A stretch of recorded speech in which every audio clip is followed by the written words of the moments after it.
Hello friends, I'm Colonel Failure. This is Lawn Mowing Simulator. Oh, it's a classic. And you're watching Get Back to Work, a series in which I do work simulation while talking on a subject. And the subject has been suggested by a fine viewer. Today's subject has absolutely nothing to do with lawn mowing. Arguably, there is a better simulator that could have been chosen. But here we are anyway, so right,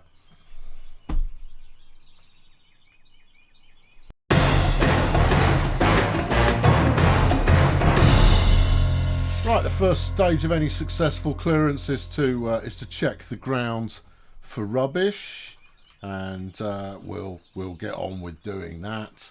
Anyway, today's question comes from Wilkie.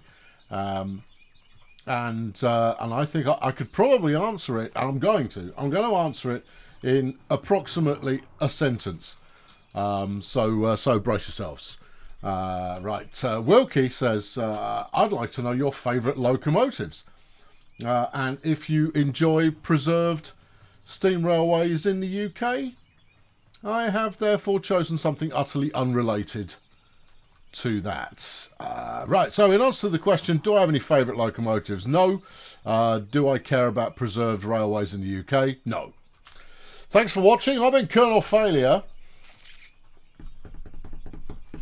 I don't know where I'm going to go from there. No, because I don't. I genuinely do not have a favourite locomotive. Why not? Because it just isn't something that interests me. Not even remotely, not slightly. I am, as part of my job, I look into, because my job deals very heavily with rail fans. And what I do understand is fandom. Now, I don't have any particular fandom of note. You know, I'm fans of this, that, and the other, but not to the extent of buying absolutely everything that has been done. Let's fill the fuel. Okay, change cutting blades. I don't think that's necessary. No, get on vehicle. Get on vehicle. Start vehicle engine. What? Oh, I need to. What's the dustbin all about? Well, I reckon that means you've probably got to empty that bad boy. Well, all right. Well, let's empty the bad boy then. Do you reckon we can do that over here? Change the throttle settings using I and T. There you go. All right. Yeah, over here. I reckon this green bit is where I can dump stuff. There she blows. Look. Right. Okay. How do I now? Go on. Give me a tooltip. You've been very keen on giving me a tooltip for just about everything else. Oh, it's there. It was there. Wait for it. Do it again. It popped up. There you are. Hold F to empty the collector. Magnifico. And again. Come on, because it still says we're half full. There we go. Right, I don't actually want this, you know. So let's... No, turn the engine off. Turn the engine off. Why is it not a toggle? If you want to get off the vehicle, press Q. Okay. Press Q. Yep. I want to press and hold Q. All right, I'm pressing and holding Q. Pressing and holding. There we go. It's built for a flipping controller. That's your difficulty you've got there. I want my strimmer. Yeah, there we go. Right. Hold this. That's the ticket. Right, we're going to cut in because you know that needs to be done, and we're away.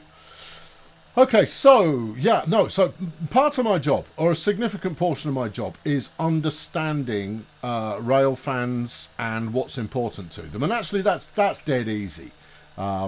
Because all you're talking about, realistically, is fandom. Now, it might not be a fandom that I associate with, but having spent 2 decades working with fans of various different things, ranging from, you know, The Sims to football, and everything in between, I do know what makes fans tick. And the thing is, I'm not one. I'm not a genuine. I would not pass the fan litmus test in anything. I'm just double checking from the old brain box to make sure that actually holds true. Yeah, I think that actually true. I think legitimately, I would not qualify as a fan of anything in particular. Passing interest. Oh, I've got plenty of passing interest. Why are you hacking away here? Oh, I just want to make sure that I can totally get to the edge using the mower. But yeah, no, cutting in saves a lot of time later on. Probably does in the real world. Yeah, it does. It does. You're not wrong. But I've worked with fans, and therefore what you can't do is treat it as anything other than as serious as it actually is to them, because for whatever reason, and for no reason, for every reason, for good or bad reason, people become fans of stuff and things, and in so doing, they build up an encyclopedic knowledge. I mean, one of the things I teach community managers is do not for a second assume they don't know what they're talking about, because when you're dealing with fans, more often than not, they really do know what they're talking about, and you need to treat that with the respect that it deserves, while at the same time taking it with a pinch of salt and looking for additional validation, because sometimes that expertise is not ironclad. But if you're not a world-class expert on the topic, then you know, you should always take things at face value. The other thing, of course, is that you're not paid to win arguments, and therefore don't get into arguments in the first place. There's no point in it. Just take it all at face value. I digress, but I'm going to digress a lot because I have nothing to say on the original topic. Oh, surely there's something you can float. Have you been to a preserved railway doodah? Maybe. Not in ages. I think last time I rode a steam train, or a historic... No, steam train. Last time I rode a steam train, I would have been in my young teens. So you're looking at 30 plus years ago. Okay, that's the level to which I am a fan. Yeah, I mean, one would imagine if one were actually a fan, one would have made the effort to go and do it again in the short term. But I think 30 years is arguably enough time to say. Probably longer than 30 years. Yeah, probably, we're looking at 35 plus years since I last rode on a steam train. Last historic train I went on, or last historic worthy, was I got on a train hauled by a Ludmilla in Berlin, and that was for the press day for Transport Fever 2. And jolly nice it was too. Jolly nice it was too. Yeah, that was all jolly nice. And as such, maybe I have a slight fondness for a Ludmilla. Not especially, but yeah, okay, sure, why not? Yeah, but that's it. You see, that's the problem, is that I've got nothing more to tell you on that front. I couldn't tell you what sort of train it was. Pretty sure it was electric, but it could have been diesel. I think it was electric. It's European, and therefore, I mean, Eastern European it started. See, look, my knowledge is already rubbish. Yeah, no, most likely it was electric. But again, don't know. Also, don't much care. Did I like the look of it? Yeah, I think it was. What I liked about it was that it was unusual. It was outside what I usually see. Now, the thing is, if I am, waiting at a level crossing, or I happen to be in the vicinity, and I clock an historic and a train that is not currently in usage, I'll go, oh, and now that'll probably do it. That'll probably suffice. I don't tend to have a reaction which is, ooh, I must snatch a photo of that. Nah, just not that bothered. And yeah,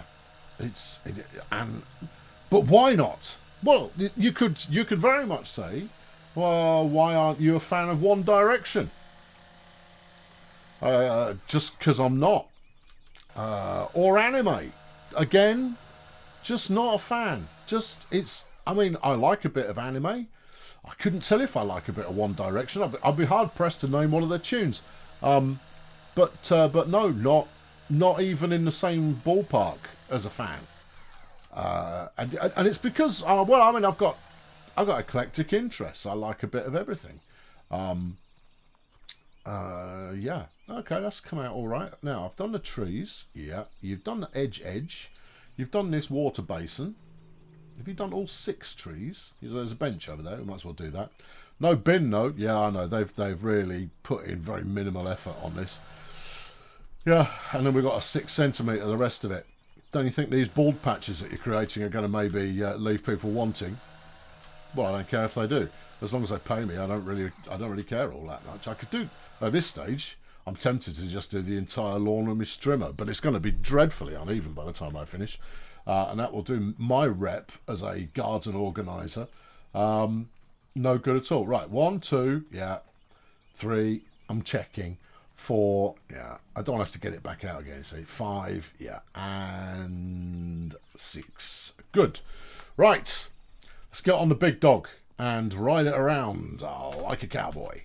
Okay, let's, big dog, get on. I don't need to fill the fuel. And why are you charging me exactly the same fuel as you did last time around? Recover? No. Don't need to recover it. I just need to jump on it. Just need to get on the thing. Just need to get on vehicle. It's hidden up the top, look. If you're looking down, you can't see it. Oh, that's foolish. Right, engage the weasel. Yeah, whip it around. And change the cut height. Cut height. Cut height is currently 9 centimetres. E and C. E, C, we want. They say they want 5 centimetres. I'm going to give them 6. Because it's currently 13 plus centimetres in length. And that's just, I mean, that's no way to live your life. Right, engage your blades. Sounds promising. Cut straight across. Well, they're not paying for it to look good. Just all to be the similar kind of height. There you go. Now we're rolling. All right. We are cutting. All right. Let's do the perimeter of this basin. Okay. From here, it doesn't look like you actually got all the basin. Oh, I definitely did. Yeah. You're making a pig's ear of this. Thank you. Yeah, that's, you know, porky products are all part of the service that we provide. So what about preserved railways then? Well, look, as mentioned, I'm not that fussed about preserved railways. I make no effort to go see them. And there's one about 5 miles up the road. I don't even know how good it is or bad, for that matter. But I pass the sign on a regular basis and go, oh, maybe I'll go visit that at some point. And indeed, herself and I maybe remarked on this on several occasions. We should go see that, I suppose. And haven't. No, just didn't do it. She's gone now, and so I'm even less inclined to go out than I was previously. She used to be the reason I'd go out. It's because she made me. But now I've got to make me go out, and I don't wanna. Yeah, just I've got everything I need here, and occasionally I'll pop to the shops. The end. Yeah, so there's that. Oh dear, yeah. No, to pull a UE here, and then go get that corner. Seems to have a little bit more cutting ability from the front. You didn't cut in enough. Recognise that for the future. What, I damaged the ground? Shouldn't have. Seems unlikely if you ask me. I think you're making that up. Yeah. Alright, let's roll. Alright, we need like 90 odd %, which should be easy enough. Let's just do the perimeter. And then we'll get to where we're getting to. Don't use the wheels as a measure. You want the centre track of your combine here to measure it. Yeah. Okay. Alright, we're away. We're going now. This is it. Yeah, it's coming up nicely. You know what we need? Better tractor. We do need a better tractor. We need something a bit bigger. Yeah, maybe with a foot plate. Well, I don't know. I think that seems a little excessive if you ask me. Right, there you go. Yes. Yeah. All of this kind of caper. It's like Farming Simulator, only with less point. Is there a point to Farming Simulator? Yes, it's all deadly serious. Oh, okay then. All right. Well, as long as you are distinguishing between the two for good reason and not just making it up. Yeah, preserve railways. I understand why people would go work on a preserve railway and make it good. Oh, it's because I did a donut there. It wasn't keen on me donutting on their lawn. Oh well, stuff them. Yeah, I can understand why people would go and get heavily stuck into to a preserve railway and work on it and all that kind of stuff, because you've got the engineering of the thing, and then you've got the loving, caring maintenance of the thing, and then you've got the operation of the thing. Fabulous. That all sounds great fun. I got too much else to do though. I can't dedicate myself to that kind of time. As a novelty day out kind of a deal, go and do it once in a while. Maybe, but again, it's it's not tantalising enough to get me out of the house. Yeah, I know, it's tragic, isn't it? Tragic. But no, and this is the problem with having a multitude of interests. And I do have a multitude of interests. I'm like a chuffing magpie in that regard. A multitude of interests, and you know, attraction to shiny things is I'm a little bit interested in 1,000 different things. I am more than a little bit interested in a handful of things, but even then I don't pursue that level of I am really, really chewing this up badly. Great. But even then I don't have a strong interest in stuff. I just don't. Alright, okay, talk about some locomotives you might actually quite like.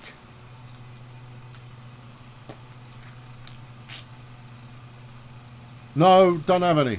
Don't have any. In terms of operating them in a train simulator, which obviously I do, interestingly enough, I had a revolution of a breakthrough, of a moment of a breakthrough with regard to Train Sim World. And this occurred in the last year, but I had a eureka style moment, because I could never find where the fun was in Train Sim World. Couldn't find it. Couldn't find the fun for the life of me. All those countless videos that I made, where it seemed like I was having fun. No, I was having fun with the commentary. In terms of driving the train, I wasn't having fun with it. But then, all of a sudden, within the last year, I couldn't tell you exactly when, but within the last year, I had a moment where I went, oh crikey, I've got it. And this is why it was hard to find in the first place, is the fun from it comes in doing it properly.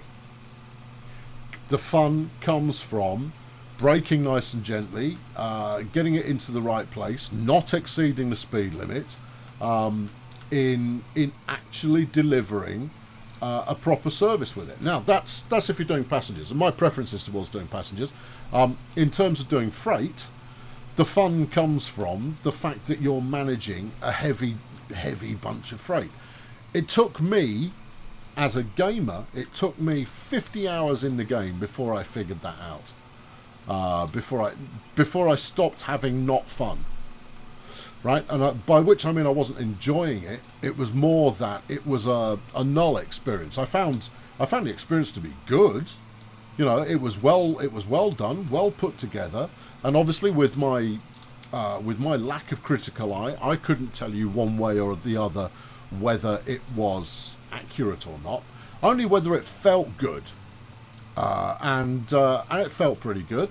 And I went, and it looked pretty good, and it played pretty well, but I wasn't having any fun. I wasn't enjoying it. But I wasn't not enjoying it. I was quite happy doing it, very happy making videos on the topic, because the mundane makes for really compelling opportunities to say, you know, to embrace the ridiculous. And embracing the ridiculous is what I'm all about. That's where I derive an awful lot of joy in commentary, is from embracing nonsense, and tying things back to reference points that people may get in a way that is either nonsensical or perfectly timed. That's the bit that I enjoy doing. But no, it took a long time for me to understand, actually, this is where the fun is. Trying to do it properly is and getting as close to properly as you can is that's where it's at its best. Now, I mean, train simulators, loads of people like train simulators, and that's good because my job depends on that. But at the same time, building that understanding was absolutely critical because it gives you a stronger grasp on. I mean, I always knew that, you know, doing things right, and whether that's on a locomotive or a route fashion, that as a developer we need to do things quote unquote right, to get, you know, as close to authentic as we possibly can. But I still couldn't fathom where the line was for actually finding it fun. And now I actually find it fun. I actively enjoy playing the game because I try and do it properly. Now, sometimes I still lark about and just like to go real fast and all of that kind of stuff, and, you know, honking in inappropriate areas and that kind of thing. But fundamentally, I want to be making my stops correctly. I want to be leaving on time. I want to be arriving on time. I want to be delivering a solid passenger experience for my passage, and I find it very satisfying. I have found myself just diving into the game just for a quick, give me a quick 20 minutes something, and so I go and do a quick 20 minutes something. It's fabulous. Very much enjoy it, because it requires just enough concentration that it's not mindless, and it does represent a particular challenge. Now, the reason I talk about Train Sim World so much in this sense is all of the favourite trains I have are based on their performance characteristics within Train Sim World. Train Simulator, no, it's not for me. Train Simulator's a different kettle of fish, and it's just not for me. I find that to be far too rigid in terms of you have to enjoy it this way only. And I go, yeah, I can't get behind that. I need a little bit more freedom to do things my own way. Thanks very much. But again, I mean, I've got no criticism for anybody who does love it. But it's not for me. I need considerable amounts of player agency in order to have a really good time. You know, the player agency I've got in this Lawn Mowing Simulator, and for as much as I may be slightly snarky about said Lawn Mowing Simulator, it's very well done. Right? This is just not something that I would ever play for fun, because I mow my own lawn enough, and also I don't use a ride-on mower because I'm a grown-up and therefore I can walk with it. Now, I understand the sense in using a ride-on mower if you're mowing multiple acres, but no, I tend to my own grass often enough, and it's not that that's more fun, it's just that I have to do that. That's the thing I have to do, and therefore it doesn't feel like it's an optional fun time extra. It just doesn't. But it's very well executed. You know, down the grass physics. They should have made much more of their grass physics, because when you're mowing in a patchy way, it shows up, and you kind of go, yeah, I'm mowing in a patchy way. And I still can't tell, looking at it now, whether I'm leaving ridge markers effectively in between these rows that I'm doing. I don't think I am, but at the same time, I'm not entirely convinced I'm not. Why have I got an exclamation mark? I've got half a tank of fuel. What are you belly aching about? Oh, what a load of rubbish. Yeah, I shouldn't be having a red flashing fuel tank at half a tank. No, do it when you're down to the last 10-15%, something like that. Obsessive piece of machinery. Oh, yes, there it is. Yeah, and the gardens are nicely designed to make it, you know, just challenging and interesting enough to get his teeth stuck into. It's a good game. But would I ever play it for fun? No. But if you keep playing it, you can unlock the next lawnmower. How is it going to be any radically different to the one that I'm on now? It'll be red. Oh, peachy. It'll let you cut lawns faster. So the idea is you cut a lot of lawns, yep, and then you get yourself a better mower, yeah, that lets you cut a lot of lawns but not take as much time over it. Yeah. So what you're telling me is that it is desirable to spend less time cutting a lawn, because the lawn cutting itself isn't fun enough for it to be the reason to play the game. Don't know what you're talking about. Yes, you do. Yeah. Your minute-to-minute gameplay, son. It's got to be compelling. It's well done. I'll stop dissing Lawn Mowing Sim now. It's a perfectly good game. If it tickles your fancy, it does it as well as I've seen it done anyway. And as much as I might prefer Farming Sim, the lawn mowing in this is way better than Farming Sim, except you can't turn it into silage afterwards, having to use a baler or use a full-on tractor to do the mowing with. But that's because it's a slightly different kettle of... Moving back to trains. Yeah, all of the trains that I like, or that I reference liking, are because of their handling characteristics or the way that they have been set up within the simulator environment. You know, and that can be something as simple as all of the buttons in the cab can be used, or it sounds really great when you've got it fired up, or it moves at just the right speed for me to be able to do snazzy camera work. Oh yeah, because that's another place where I actually derive satisfaction from it, is in trying to nail that great passing shot of a train. Yeah. But don't you really like steam trains? No, I don't. What about diesels? No. What about soulless modern electric multiple units? No. It can be quite fun to drive in a simulator, but for the real thing, what I like about them is their reliability of taking me from point A to point B, and that's it.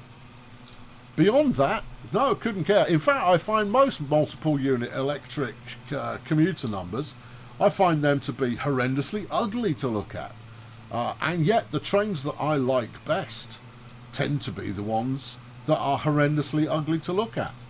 You take your SD40, for example, or an F40. Actually, F40 is different. F40 is quite pretty because it's still got some throwback to... Art Deco, which is, I do like a dab of Art Deco, me. Oh yeah.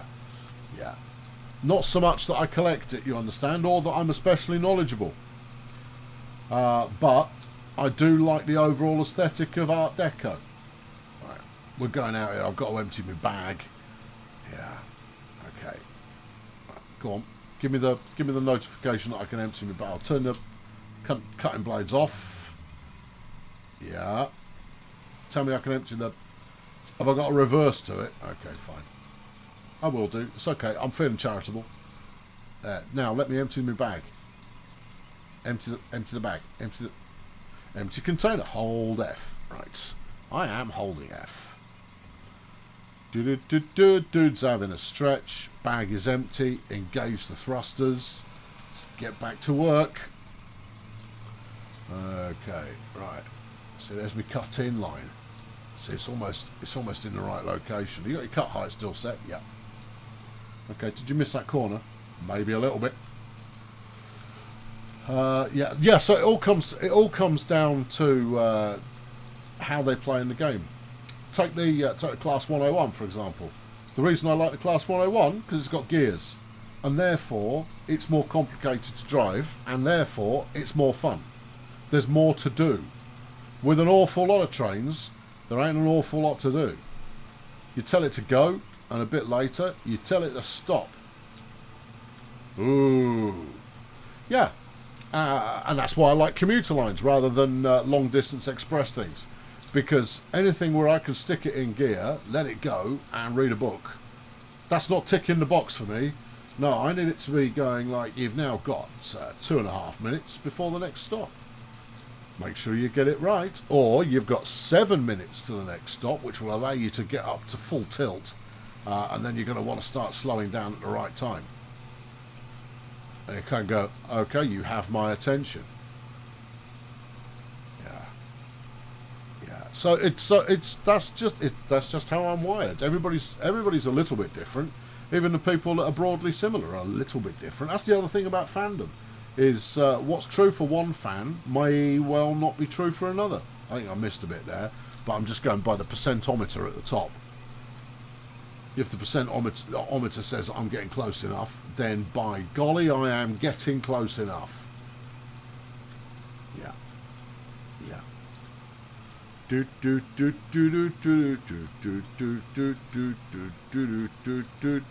I've actually run out of things to say. Yeah. Here you go, Wilkie. Here's a 20-minute video for you on why I'm not going to answer your question, or rather, why I answered your question in the first 30 seconds. Yeah. Did you know, friends, there are multiple different types of rail fan? Oh yeah, distinctive types. Rail fanning falls into an awful lot of different categories. Kind of go, does it? Yeah, it really does. And that's before you get into breaking down different geographies or motive types or eras or anything like that. It's got nothing to do with those. Let's take, for example, the rail photographer. Now, this is the most commonplace one, is people who have an active interest in taking photos of trains. Seems simple enough, doesn't it? Right, yeah, seems simple enough. And the reason it's the most commonplace is because you can do that while exploring other elements of your hobby. It's true. But then you get into people who would be classified as rail fans, but they're not fussed about the trains in the slightest. It's all about the stations. The stations are the important bit. The rolling stock itself, the trains themselves, just aren't that vital. But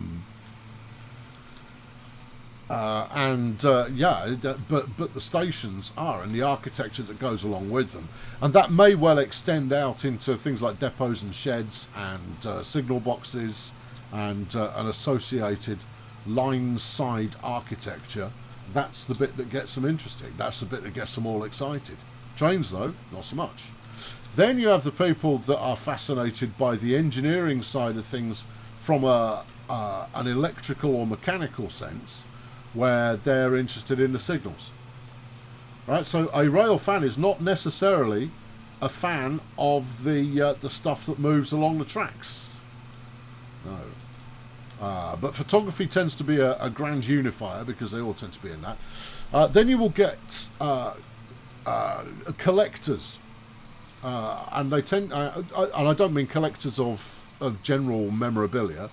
No, very specific memorabilia. So it could be tickets. Tickets get quite a bit of collecting. They don't just want 15,000, day returns to Shoeburyness. But what they might be interested in is 50 different day returns to Shoeburyness, showing the different ticket styles over the years. Not even entirely certain that Shoeburyness has a train station. I use it as an example, just because I was going Shrewsbury originally, but I went, no, go a little bit more obscure, and I already had the SH plumbed into the old brain box as a starting point for the word. Why Shrewsbury? Why not? Also, it always impresses people when you call it Shrewsbury rather than Shrewsbury. Shrewsbury is what people who aren't from Shrewsbury call it, because it's Shrewsbury. I'm not there, but I once knew someone who was from there, and he corrected me. And I have known that ever since. Yeah, I know, I don't need a medal. It's okay, it's arguably quite small. Then you go onto the kind of the spotter community.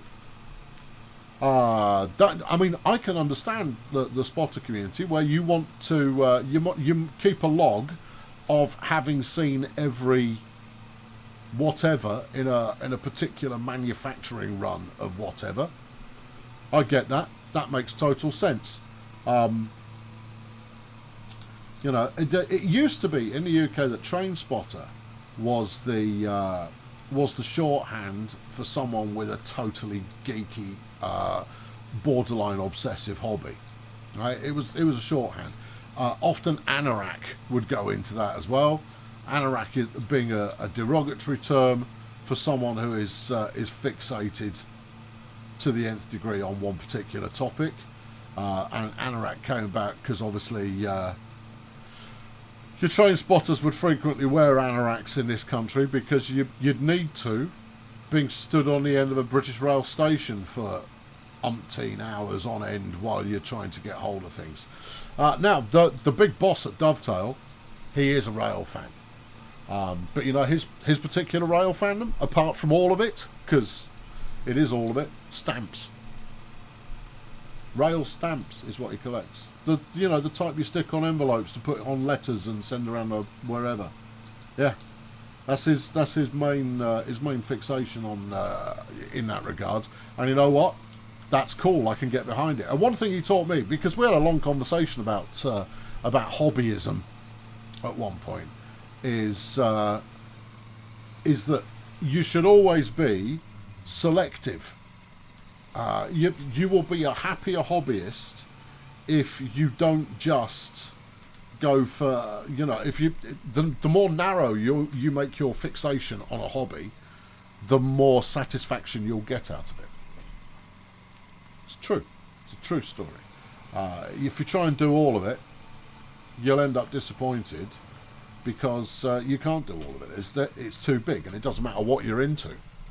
Just so narrow it down. There you go, Wilkie. I've done the lawn. I've done your question. Thanks very much for your submission, and apologies I couldn't give you an answer that was more satisfying to you, who is undoubtedly a locomotive fancier of some kind. And therefore I open the comments to you there, friends. What do you like? What are you into? Fandoms of any kind at all? Name it. What are you into? Nothing's weird, not anymore. You know what's been the biggest benefit to fans of anything anywhere in the world? Marvel. Star Wars was getting close in terms of it's okay to like Star Wars. Then Marvel came along, and all of a sudden they kicked in. Yep, it's fine to like superheroes, it's fine to like comic books, and it's fine to like Star Wars is already there as well. Okay, so it's fine to like sci-fi. Oh crikey! I'll just kick all the doors open, and now everyone's playing Dungeons and Chuffing Dragons. They're all collecting Funko Pops, and it is now cool. And the pandemic sealed it forever, in that having something that would historically been considered nerdy is no longer nerdy. Now it's cool. Actually, I put it down to Generation X getting it underway, because all of us Generation Xers haven't really grown up. That pop culture has evolved in such a way that we've been enabled. This would be a much better topic of conversation. That pop culture became much stronger. It became more readily identifiable. There became more niches that were tailored to for Generation X and beyond. Now, obviously, it was also for boomers who they were the ones making it, but we were the ones consuming it. And it's the diversity in different pop culture kind of things that we could all latch onto. Star Wars, I think, has got just a massive amount to answer for. More so than Star Trek. I think Star Trek are people look at them like they're nerds. Here's the thing, I don't think that's Star Trek. People call themselves Trekkers rather than Trekkies. It used to be, what's the difference between a Trekker and a Trekkie? And it used to be, a Trekker wonders what it's like to have sex in space. A Trekkie wonders what it's like to have sex. And you kind of go, ha, ha, ha, ha, ha, ha, hello. It's the other way around, right? Because Trekkies fully get on board with, I'm a fan of Star Trek. I'm a big fan of Star Trek. Trekkers are the ones who are embarrassed about it. Yeah. Oh, no, I'm not a big fan. No. No, you're a filthy casual.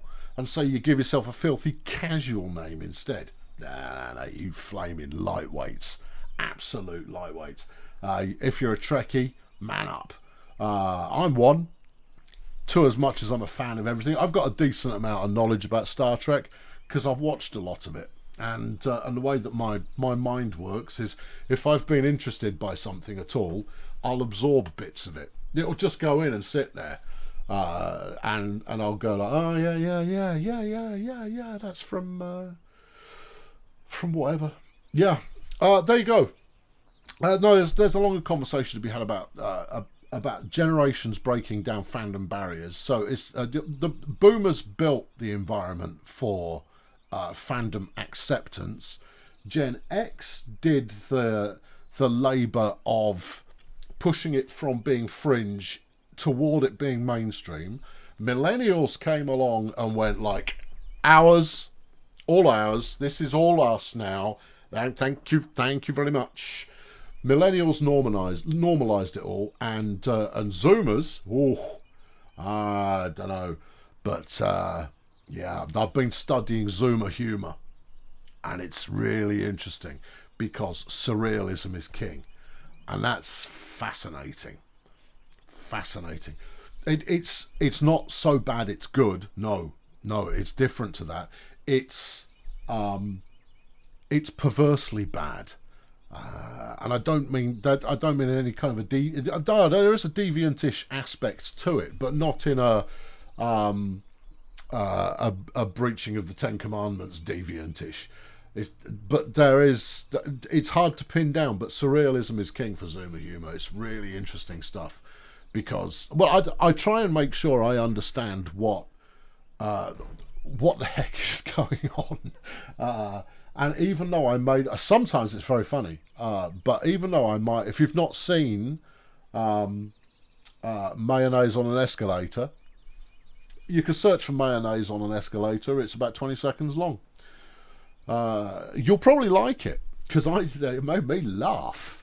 And it starts out with, yes, I'm a simp, and I don't really know why it does, and I don't think you need to know. You generally don't need to know. Yeah, I know, old man discovers 18-month-old meme. And you kind of go, well, whatever. It crossed my path when it crossed it, and I approved of it when it did. But this is Zoomer stuff. So yeah, Zoomers, it's normalised, right? It's the millennials have done all the normalising. Boomers built it. Xers got on board and started shoving it forwards. Millennials solidified and made it normal, and that's why Marvel movies are millennial fodder more than they are Zoomers. They're like, yeah, I watched it.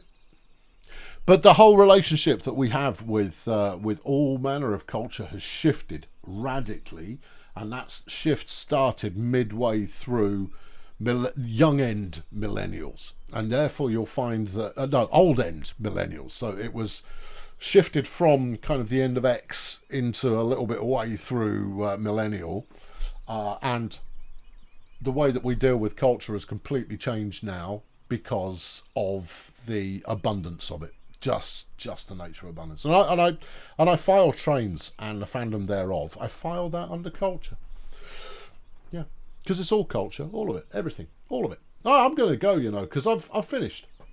Yeah, it's just I'm starting to sound like Will Smith's kids having big thoughts and posting them on social media, and you just kind of go like, lads, keep it in a box, and yet they don't. They take it out of the box and show it to everybody, and everybody goes, well, you're a muppet.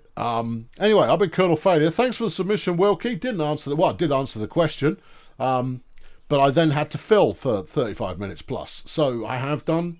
Congratulations, well done. Hope it fills you with satisfaction. Catch you next time. Thanks for watching. Cheerio.